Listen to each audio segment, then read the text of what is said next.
मित्र आपणही आपल्या शेतामध्ये किंवा घराच्या छतावर सोलर पॅनल म्हणजे सौर पंप बसवत आहात तर मित्र सावधान खबरदार.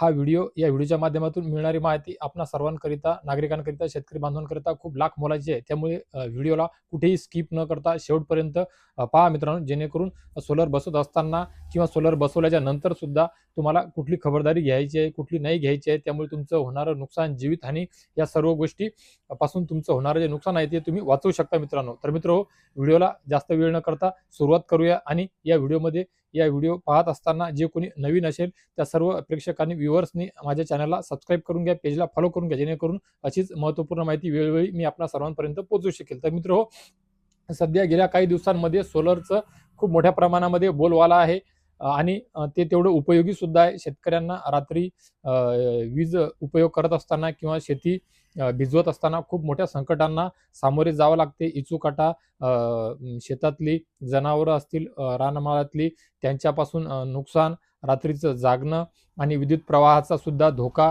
रात्री अपरात्री काही झाल्यास कोणी त्याच्याकडे शेतकऱ्याकडे लक्ष देत नाही. अशा खूप साऱ्या गोष्टीच्या त्रास पाहता सोलर योजनेला शेतकऱ्यांमधून खूप मोठ्या प्रमाणामध्ये प्राधान्य घेताना दिसत आहे. खूप मोठ्या प्रमाणामध्ये शेतकरी या सोलर योजनेचा लाभ घेताना दिसत आहे. मग ती मुख्यमंत्री सोलर योजना असो, कुसुम सोलर योजना असो, मागेल त्याला सोलर ही योजना असो, सर्व योजनेच्या माध्यमातून शेतकरी बांधव सोलर घेत आहेत आणि त्याचा उपयोग घेत आहे आणि दिवसा वीज वापरत आहे आणि आपली शेती भिजवत आहे. आणि याच्या व्यतिरिक्त सुद्धा बरेचसे शेतकरी स्वतःच्या शेतामध्ये पडीक जमिनीमध्ये सोलरचे पॅनल संच बसवत आहे, त्यामधून सुद्धा उत्पन्न घेत आहे. परंतु मित्र सोलर बसवत असताना ही सिस्टीम जरी सौर ऊर्जेवर चालत असली तरी सुद्धा या सर्व शेतकरी बांधवांना, नागरिकांना काही गोष्टी आहेत ज्या लाख मोलाच्या महत्वाच्या आहेत, जेणेकरून त्यांची जीवितहानी होणार नाही, कुठलाही त्यांना त्रास होणार नाही. त्याकरिता काही गोष्टीची खबरदारी घ्यायची आहे. तर त्या कोणत्या गोष्टी आहेत त्या आपण पाहणार आहोत मित्रांनो. आता काही दिवस अगोदरच बऱ्याचशा ठिकाणी आपण किंवा वेगवेगळी प्रसार माध्यमाच्या माध्यमातून आपण पाहत आलेलो आहे की सोलरचं पॅनल जे आहे ते सोलरचं पॅनल कमी पाणी फेकते, कमी दबाव, कमी प्रेशर देते. त्या वेळेस बरेचसे शेतकरी इतर शेतकऱ्यांना सल्ला देत असतात की तुझ्या सोलरला 6 महिने झाले, 12 महिने झाले, त्यावर माकडांची विष्ठा पडली, पक्ष्यांची विष्ठा पडली किंवा मशागत करत असताना ट्रॅक्टर नांगरणी व खरणी रोट्यावर करत असताना खूप मोठ्या प्रमाणामध्ये त्या पॅनलवर धूळ चढलेली आहे. त्यामुळे ती धूळ साफ कर, जेणेकरून पाण्याचा जो प्रेशर आहे, वेग आहे तो ताकदीने येईल आणि या चांगल्या प्रकारे पाणी जमिनीला भिजवता येईल, तोट्याला प्रेशर येईल, जास्त तोट्या बसतील. हा सल्ला देत असताना शेतकरी त्या पाट्या पुसण्याचा प्रयत्न करत असतात मित्रांनो. त्या पाट्या पॅनल पुसणे हे ठीक आहे मित्रांनो, परंतु त्याकरिता सुद्धा महत्वाचा विषय म्हणजे एक वेळ आहे. त्या वेळेमध्ये त्या पाट्या ते पॅनल पुसले गेले पाहिजेत. म्हणजे सकाळच्या वेळेस ते पॅनल पुसायला हवं, जेणेकरून त्यावेळेस सूर्यप्रकाश कमी असतो किंवा थेट सूर्यप्रकाश माळवल्याच्या नंतर संध्याकाळच्या वेळेस ह्या पाट्या पुसायला हव्या मित्रांनो. ह्या पाट्या पुसत असताना तशा रबरी चपला घालण्यात यावे मित्रांनो, पायामध्ये पादत्राणे, सोबतच हातामध्ये रबराचे हँड ग्लोव्स घालण्यात यावे मित्रांनो, जेणेकरून कुठलाही धोका निर्माण होऊ नये. पाट्यांची पॅनलची साफसफाई करण्या अगोदर आपलं पॅनल स्विच ऑफ करावं, त्याला ऑफ करून घ्यावं. कुठे लिकेज आहे का, कुठे ओलावा आहे का त्या कनेक्टिव्हिटीमध्ये, ह्या साऱ्या गोष्टी तपासून घ्याव्या. त्यानंतरच आपल्या पॅनलला पुसण्याचा प्रयत्न करावा मित्रांनो. आणि दर 6 महिन्याला प्रशिक्षित व्यक्तीकडून आपलं जे पॅनल आहे ते चेक करून घेण्यात यावं मित्रांनो. जरी याचा सदुपयोग होत असला, चांगला फायदा होत असला, लाभ होत असला, तरी सुद्धा आपल्या जीवाची काळजी घेणे तेवढेच आवश्यक आहे मित्रांनो. आणि या सोलर पॅनल पासून लहान मुले व अनधिकृत व्यक्ती, म्हणजे ज्या व्यक्तीला सोलर विषयी कुठलीही माहिती नाही आहे किंवा अनोळखी व्यक्ती आहे, त्या सोलरचं नुकसान सुद्धा करू नये आणि त्या व्यक्तीच्या स्वतःच्या जीवाला सुद्धा कुठली जीवितहानी होऊ नये आणि तुम्हाला सुद्धा वेळप्रसंगी कुठला त्रास होऊ नये, याकरिता लहान मुलांना आणि अनधिकृत व्यक्तींना तुमच्या सोलर पासून सुद्धा दूर ठेवण्याचा प्रयत्न करण्यात यावा मित्रांनो. असं कृषी विभागाकडून सुद्धा बऱ्याच वेळा आवाहन करण्यात येत असते.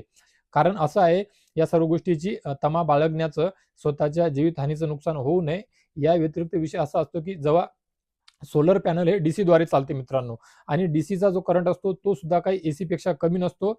इव्हन एसी पेक्षाही जास्त घातक ठरू शकतो. कारण तसं आहे की डीसीच्या करंटमध्ये जर तुमच्या तुमच्या शरीराचा भाग, कुठलाही हात पाय वगैरे काही जर आलं, तर एसी प्रमाणे डीसी हे सहजासहजी ते सोडत नाही मित्रांनो. आणि या संदर्भात आपण काही दिवस अगोदरच सोशल मीडियाच्या माध्यमातून न्यूजच्या माध्यमातून सुद्धा पाहिलेलं आहे. शेतकऱ्याची जी अवस्था होती ती काही ठिकाणी फेक बातम्या होत्या, परंतु सत्य बातम्या सुद्धा तेवढ्याच अवस्था आहेत मित्रांनो. कारण की या अगोदर आजपर्यंत समोर येऊन स्पष्ट कोणी केलेलं नाहीये की सोलरची कशी काळजी घ्यावी, सोलरमुळे कसली जीवितहानी होऊ शकते, त्याचा काय त्रास होऊ शकते, काय नाही. तर मित्रहो, आपण सोलर सिस्टम बसवत असताना बसवल्याच्या नंतर या साऱ्या गोष्टीची खबरदारी घ्यावी याची आहे मित्रांनो. या व्यतिरिक्त जे बांधव सोलरकरिता अर्ज केले, ज्या बांधवांनी सोलरकरिता अर्ज केलेले आहेत, पेमेंट केलेलं आहे, त्यांचं पेमेंट खूप दिवसापासून म्हणजे जवळजवळ 12-12 महिन्यापासून पेमेंट झालेलं आहे, परंतु सुद्धा त्यांना संच मिळालेला नाही आहे. या सर्व गोष्टीच्या संदर्भात आपण एक नवीन व्हिडिओ बनवणार आहे मित्रांनो. त्या व्हिडिओच्या माध्यमातून या संदर्भातली माहिती आपण घेणार आहोत. परंतु आज रोजी सुद्धा खूप साऱ्या शेतकरी बांधवांनी हे सोलर बसवलेलं आहे आणि खूप साऱ्या शेतकरी बांधवांचं सोलर मंजूर झालेलं आहे आणि बसवण्याच्या प्रक्रिया सुरू आहेत. त्यामुळे त्या माहितीच्या अगोदर ही माहिती आपणा सर्वांपर्यंत पोहोचवणे खूप आवश्यक होते असे मला वाटले मित्रांनो. त्यामुळे आपणा सर्वांपर्यंत ही माहिती पोहोचवण्याचा प्रयत्न मी केलेला आहे मित्रांनो.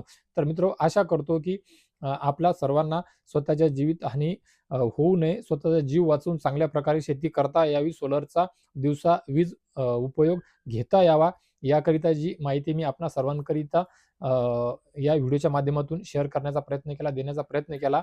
तर आशा करतो ही माहिती नक्कीच आपणा सर्वांकरिता मोलाची, उपयोगी ठरेल. तर मित्रहो, हीच माहिती इतर शेतकऱ्यांना, इतर शेतकरी पुत्रांना जे सोलरचा वापर अजून केलेले नाहीये, नवीन करणार आहेत, त्या सर्वांना सुद्धा पोहोचावी याकरिता या व्हिडिओला सुद्धा सर्वदूर त्यांच्यापर्यंत शेअर करा मित्रांनो. आणि अशीच माहिती वेळोवेळी मी आपणा सर्वांपर्यंत पोहोचवू शकेल याकरिता माझ्या व्हिडिओला लाईक करा, पेजला फॉलो करा, चॅनलला सबस्क्राईब करा, बेल आयकॉनचे बटन दाबा मित्रांनो. तर मित्रहो, या व्हिडिओमध्ये तुर्तास एवढेच. भेटूया एका नवीन व्हिडिओमध्ये आपणा सर्वांच्या उपयोगी माहितीसोबत. तोपर्यंत धन्यवाद मित्रांनो.